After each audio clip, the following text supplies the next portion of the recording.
తెలంగాణలో పోలీసు వరుస ఆత్మహత్యలు కలకలం రేపుతున్నాయి.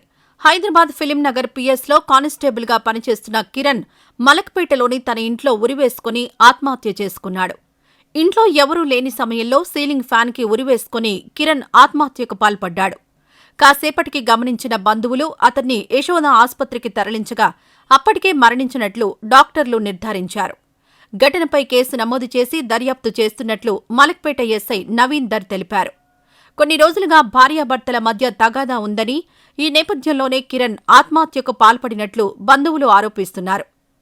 నేరాలను నియంత్రించి ప్రజలకు భరోసా ఇవ్వాల్సిన పోలీసులే మనోధైర్యాన్ని కోల్పోయి ప్రాణాలు తీసుకుంటున్నారు.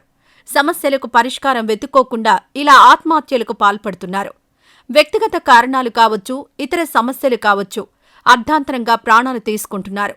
రాష్ట్రంలో గత కొన్ని రోజులుగా చూసుకుంటే పోలీసుల వరుస ఆత్మహత్యలు డిపార్ట్మెంట్ను కలవరపెడుతున్నాయి.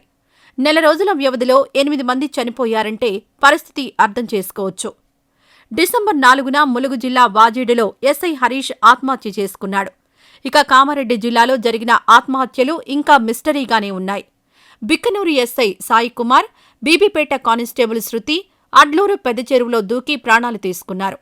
వీరితో పాటు కంప్యూటర్ ఆపరేటర్ నిఖిల్ కూడా చనిపోవడం కలవరపాటుకు గురిచేసింది. డిసెంబర్ 29న మరో 2 పోలీసులు ఆత్మహత్యకు పాల్పడ్డారు. మెదక్ జిల్లాలో ఈ ఘటనలు జరిగాయి. కుటుంబ కలహాలు, ఆర్థిక ఇబ్బందులు, డిపార్ట్మెంట్లో ఒత్తిడి, వివాహేతర సంబంధాలు ఆత్మహత్యలకు కారణమని తెలుస్తోంది. ఇలా వరుస పోలీసుల ఆత్మహత్యలపై డిపార్ట్మెంట్ దృష్టి పెట్టింది. వారెందుకు ఇలా ప్రాణాలు తీసుకుంటున్నారో ఫోకస్ చేసింది. ఆత్మహత్యలకు కారణాలపై ఆయా జిల్లా యూనిట్స్ అధికారుల నుంచి సమగ్ర రిపోర్ట్ సేకరిస్తోంది. ఆత్మహత్యలు జరగకుండా ఉండాలంటే కారణాలపై దృష్టి పెట్టింది. వారికి తగిన కౌన్సిలింగ్ సెషన్స్ నిర్వహించేందుకు సిద్ధమైంది.